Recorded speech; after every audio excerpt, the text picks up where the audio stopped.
Salutations, citizens of Gielnor, and welcome to my guide on the basics of ranged.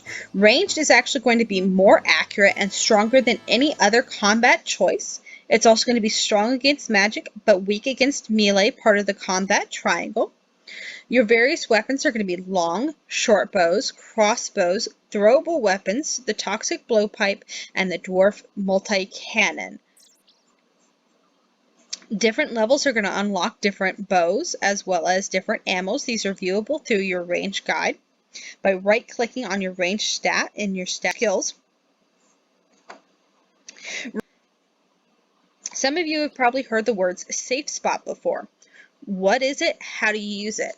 A safe spot is going to be a spot where you can go and hide from the creature that you're actually attacking. So I can go over here and attack the tutor over here, and they wouldn't be able to get me because there's an item in their way.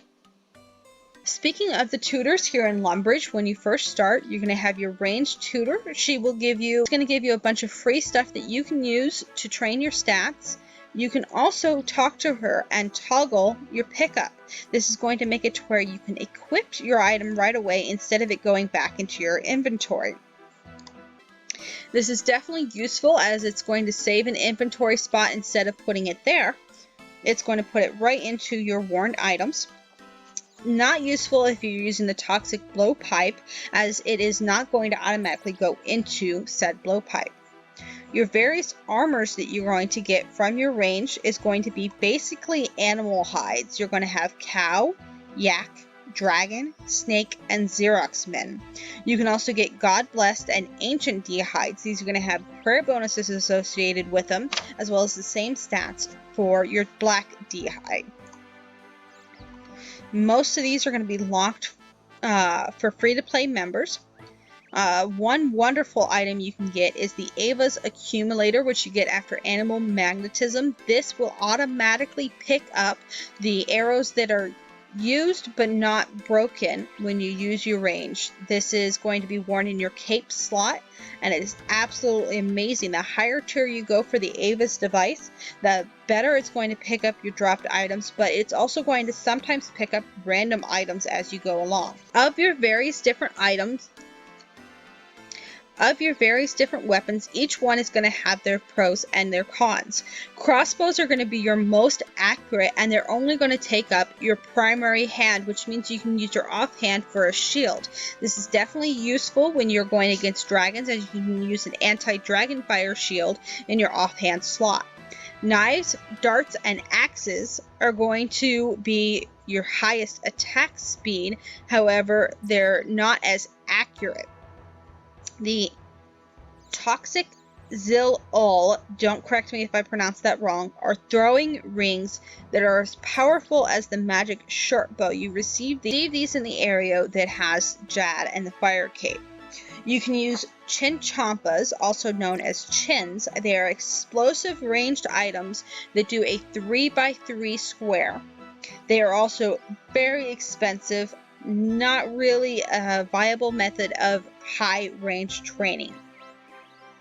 Short bows are going to be more rapid, however they don't go quite as far. Long bows are going to make up for that. They're not going to be as fast, but they are going to go further range. I believe most of them have a 10 square range, which is definitely useful. Composite bows are going to be faster than long bows, but not as far. Fast alternative you can use is the Dorgeshuun or bone crossbow. Now there's a couple of them that aren't as useful. Your ogre bow or ogre comp bows are only used for chompy hunting. They also require different ammo, and that would be a totally different video. There's also the dark bow. It is the slowest weapon in game, however it fires 2 at once. It's not going to give you quite as much experience, but it can do a faster kill. The toxic blowpipe is going to use scales to charge it up. It also can recharge your health. These are going to use your darts, and they can cause venom. However, keep in mind this is supposed to be getting nerfed soon, so it is going to change some of your stats, so just keep an eye on that. The dwarf multi-cannon has no level requirements but it does have a quest requirement to it. You can use it in multi-combat areas, but there are some areas that will not allow you to use your dwarf multi-cannon. They will give you a message in-game saying you cannot place them here. Your dwarf multi-cannon is going to hold up to 30 different 30 cannonballs or granite balls, but you're going to have a 25-minute limit before your cannon is going to break and you need to repair it. You can use prayers when using your dwarf multi-cannon. It's going to be based off of whatever you have in your on-hand slot. If you're not wearing anything, it does need different prayers. You also get your crystal bow, which is locked behind the